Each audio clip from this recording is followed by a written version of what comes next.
جو لوگ اللہ پر ایمان لائیں، کہیں کہ ہمارا رب اللہ ہے، پھر اس پر جم جائیں، ان پر فرشتوں کا نزول ہوتا ہے۔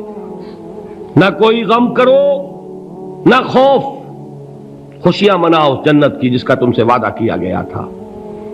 اللہ کی ربوبیت پر اطمینان جب انسان کو ہو جاتا، میرا رب اللہ ہے، ربی اللہ، انسان کے لیے نہ کوئی کھٹکا، نہ کوئی خطرہ، نہ کوئی خوف، نہ کوئی حزن۔ جو کچھ ہو رہا ہے کس کے اذن سے ہو رہا ہے؟ اللہ کے اذن سے۔ اللہ کے اذن کے بغیر پتہ تک نہیں ہلتا۔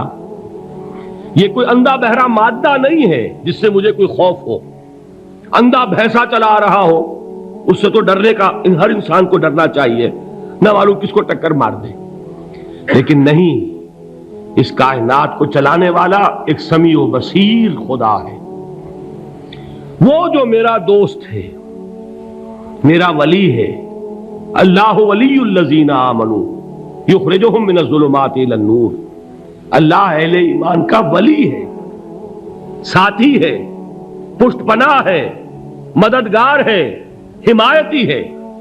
بتائیے جسے یقین ہو جائے کہ اللہ میرا مددگار، اللہ میرا محافظ، اللہ میرا پشت پناہ، اللہ میرا حمایتی، اس کے لیے کوئی خوف ہوگا؟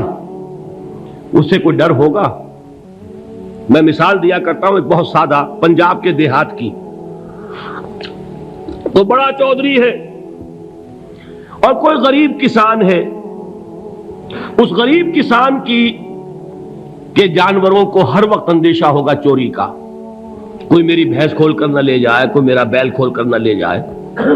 لیکن جس کے بارے میں یہ سب کو معلوم ہو کہ وہ جو بڑا چودھری ہے وہ اس کا دوست ہے، اس کی بچیا کو کوئی خوف ہوگا؟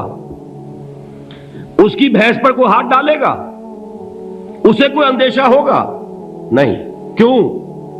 کہ وہ بڑا چودھری، بڑا اس کا یہاں کا سردار، جاگیردار، سب کو معلوم ہے وہ میرا دوست ہے، کوئی میرے خلاف اقدام نہیں کر سکتا۔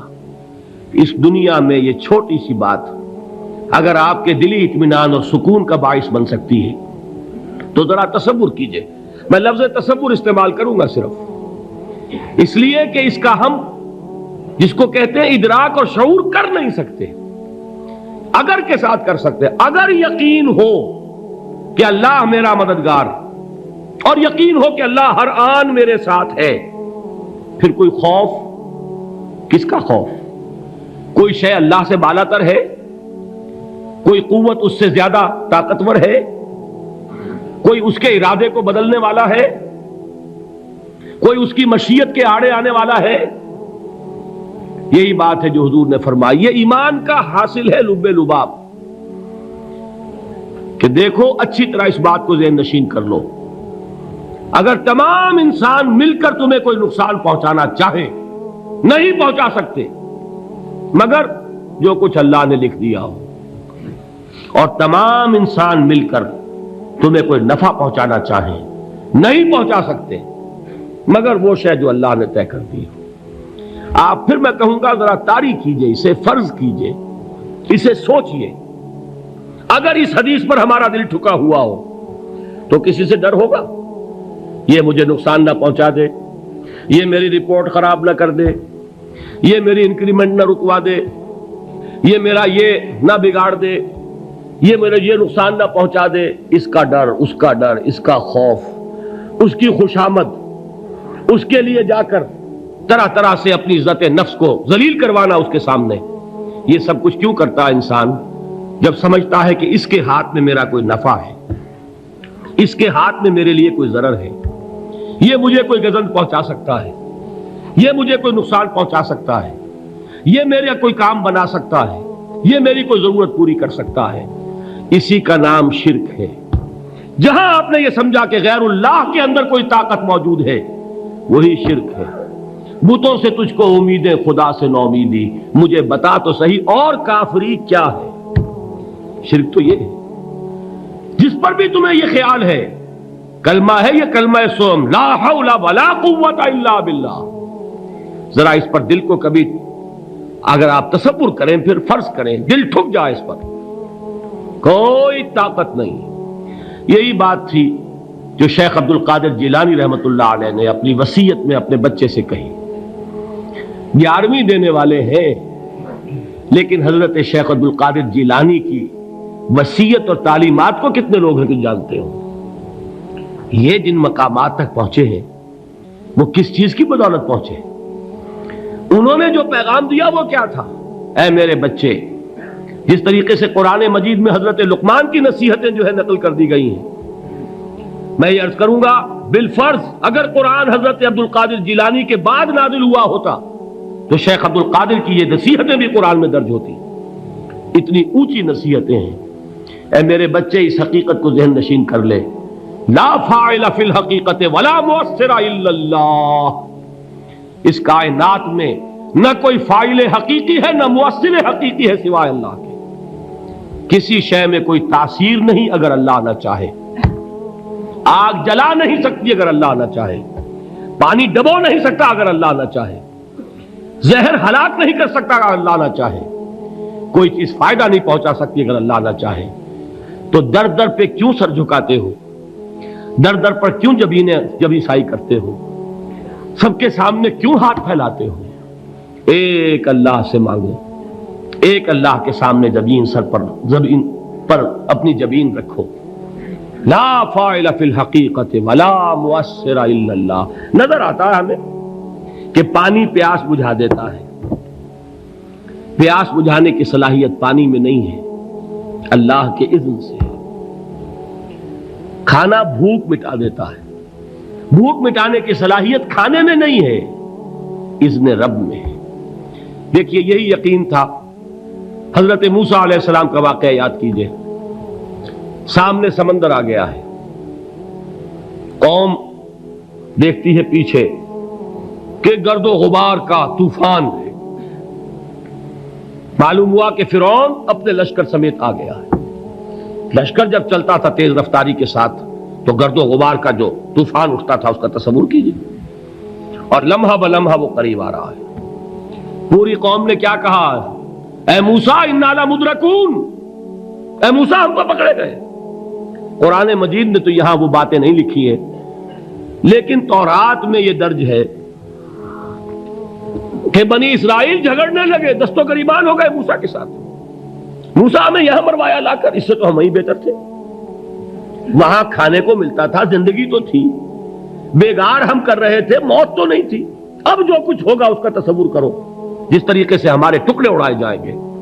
تو لڑ رہے ہیں حضرت موسیٰ علیہ السلام سے. یہ تورات کی تفصیل ہے. قرآن میں صرف اتنا آیا ہے، پریشان ہو کر انہوں نے کہا انا لمدرکون. موسیٰ ہم تو پکڑے گئے. اس وقت موسیٰ کا جواب کیا ہے؟ کلا ان معی ربی سیہدین. نہیں، میرے ساتھ میرا رب ہے، وہ راستہ دے گا. بتائیے کہاں راستہ نظر آ رہا ہے؟ یہ ہے ایمان بالغیب. راستہ نظر نہ آئے تب اللہ پر یقین ایمان ہے. جیب میں پیسے ہوں اور تب دل کو اطمینان ہے تو ایمان کس پر ہوا؟ پیسے پر، اللہ پر نہیں. جب وسائل و ذرائع نہ ہو اور پھر یقین ہو کہ اللہ مسبب الاسباب ہے، وہ اسباب کا پابند نہیں ہے، وہ اسباب کا محتاج نہیں ہے، اسباب اس کے محتاج ہیں. اگر یہ یقین ہے تو اللہ پر ایمان ہے. یہ نہیں ہے تو تمہارا ایمان اسباب پر ہے، وسائل پر ہے، ذرائع پر ہے، مادیات پر ہے، اللہ پر نہیں. اس وقت کہاں راستہ تھا؟ کوئی راستہ تھا؟ سمندر ہے اور ادھر سے لشکر آ گیا ہے. کلا ان معی ربی سیہدین. اب دیکھیے ایمان کہہ دینا آسان ہے، ہوا معکم اینما کنتم. جہاں کہیں بھی تم ہوتے ہو اللہ تمہارے ساتھ ہوتا ہے. لیکن اس کا یقین قائم ہو جائے تو زمین و آسمان کا فرق واقع ہو جائے. یہی بات ہوئی حضور کے ساتھ. غار ہے، چھپے ہوئے ہیں محمد الرسول اللہ اور آپ کے وہ یار غار ابو بکر صدیق رضی اللہ تعالی عنہ. اقبال نے حضرت ابو بکر کی شان میں چند اشعار کہے صرف، لیکن واقعہ یہ ہے کہ بھاری بھاری نظموں پر اور قصیدوں پر بھاری ہے. طویل ترین نظمیں اور قصیدے ہوں ان پر بھاری ہے. ہمتیں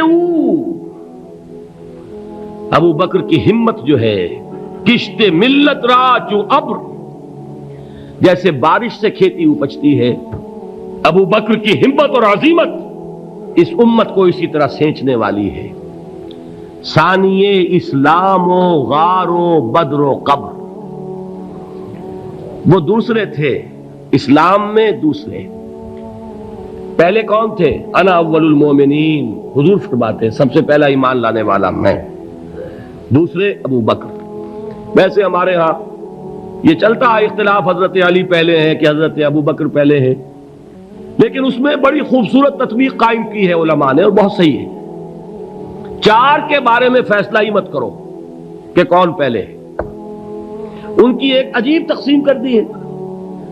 آزاد مردوں میں، بالغ مردوں میں سب سے پہلے ابو بکر، بچوں میں سب سے پہلے علی، خواتین میں سب سے پہلے خدیجہ، اور غلاموں میں سب سے پہلے زید ابن حارثہ۔